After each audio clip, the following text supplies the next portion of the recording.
Seniai, kai Twix batonėlio kūrėjai Šeimas ir Erlas pristatė į visuomeniai, įtampa tarp jų pasiekė lūžio tašką. Tikrąja to žodžio prasme. Nė vienas nenusileido. Jie nusprendė perkelti Twix gamybą į 2 atskiras kompanijas. Erlas keliavo toli, kad pradėtų iš naujo. Matyt, nepakankamai toli. Šeimas nenuilsdamas kūrė paminklą savo individualumui, kol Erlas kruopščiai darbščiai triūsė prie paminklo savajam. Kiekvienas žavėjosi savo fabriku, o buvusio partnerio statinį laikė vidutiniu. Kiekvienas fabrikas puoselėjo visiškai skirtingą požiūrį. Kairysis Twix sausainį karamelę užliedavo, o dešinysis Twix sausainį ją uždengdavo. Kairysis Twix sausainį švelniai maudė šokolade, o dešinysis Twix jį šokoladu apgobdavo. Abu batonėliai tokie pat skirtingi kaip ir jų kūrėjai.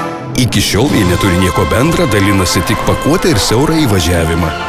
Paragauk abiejų ir pasirink savo pusę.